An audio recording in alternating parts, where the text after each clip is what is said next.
Good morning everybody, welcome to my English class English grammar let's set go. आज हम अपनी class में जानेंगे पैसिव वॉइस के बारे में और एक्टिव वॉइस के बारे में। यानी कि वैसे तो मेनली हम जानेंगे पैसिव वॉइस के बारे में, साथ में हम एक्टिव वॉइस को भी समझेंगे। और एक्टिव वॉइस क्या होते हैं? टेंसेस। क्या होते हैं? टेंसेस। मैंने यहां पर लिखा हुआ प्रेजेंट और प्रेजेंट इंडेफिनाइट। यानी प्रेजेंट हम सबसे पहले समझने वाले हैं और इसका जो पहला फॉर्म होगा प्रेजेंट इंडेफिनाइट, इसको हम समझेंगे। क्योंकि टेंसेस हमने समझे थे तो उसमें आपने जाना है कि टेंसेस कितने प्रकार के होते हैं।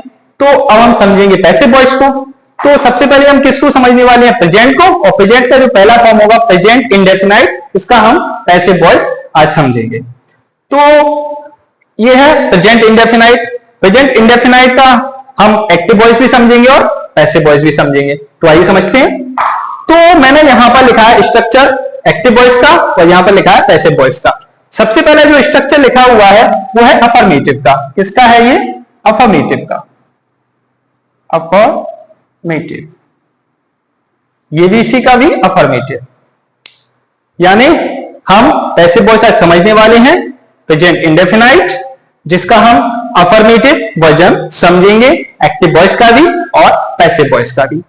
तो एक्टिव वॉइस जो टेंस होते हैं उसका जो स्ट्रक्चर होता है उसमें सबसे पहले क्या आता है? सब्जेक्ट आता है, उसके बाद वर्ब की फर्स्ट फॉर्म आती है, उसके साथ एसआईएस आएगा और ऑब्जेक्ट आता है और अदर वर्ड आता है। ये हो गया किसका? ये हो गया हमारा एक्टिव वॉइस यानी टेंस का स्ट्रक्चर। और उसके बाद लिखा हुआ है यहाँ पर पैसिव वॉइस का मैंने स्ट्रक्चर। पैसिव वॉइस में हमें क्या करना होता है? जो ऑब्जेक्ट होता है उसको सब्जेक्ट बनाना पड़ता है, हम उसे सब्जेक्ट मानते हैं पैसिव वॉइस में। तो सबसे पहले ऑब्जेक्ट आएगा, फिर ऑब्जेक्ट के हिसाब से ही जो हेल्पिंग वर्ब यूज करते हैं वो प्रेजेंट कंटीन्यूअस की आती है। किसमें? प्रेजेंट इंडेफिनाइट के पैसिव वॉइस जब हम बनाते हैं, यानी प्रेजेंट इंडेफिनाइट के जब हम पैसिव वॉइस बनाएंगे, उनकी जो हेल्पिंग वर्ब आती है तो वो किसकी होंगी? प्रेजेंट कंटीन्यूअस की। तो इज, आर और एम जो कि ऑब्जेक्ट के हिसाब से लगाई जाएंगी। तो फिर उसके बाद वर्ब की थर्ड फॉर्म।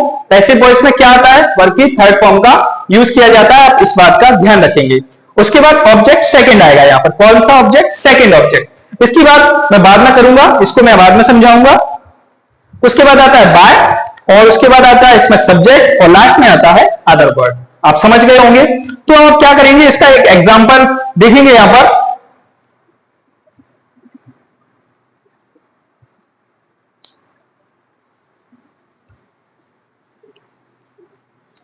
तो आइए देखते हैं, यहां पर एक एग्जांपल हम लिखेंगे।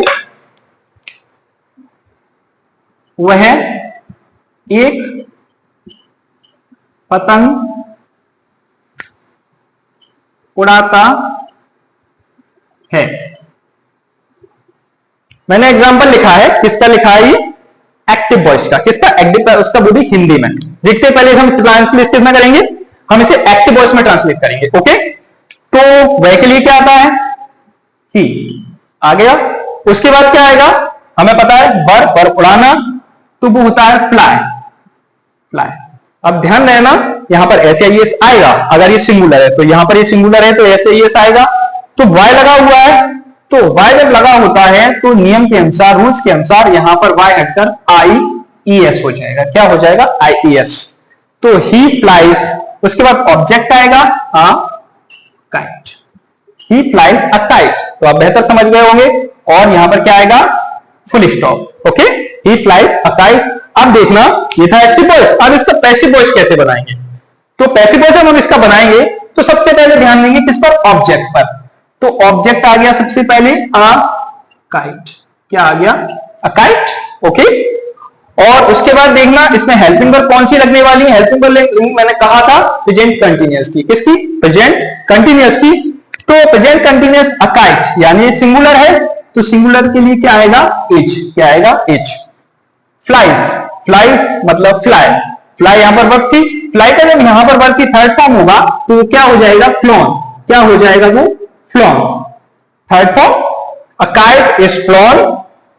सेकंड ऑब्जेक्ट इसमें है नहीं, जो मैं आपको बाद में समझाऊंगा। उसके बाद रूल्स में क्या था? वाई। क्या था? वाई। उसके बाद सब्जेक्ट ये रहा, ये क्या है? ही। जब ये पैसिव वॉइस में जाएगा, किस में जाएगा? पैसिव वॉइस में जाएगा तो ये ही का क्या हो जाता है यहां पर? हिम। क्या हो जाएगा? ये हिम। आपको बात समझ आई? जब ये पैसिव वॉइस में जाएगा, ट्रांसलेट होगा तो ही का क्या हो जाएगा? ये हिम हो जाएगा।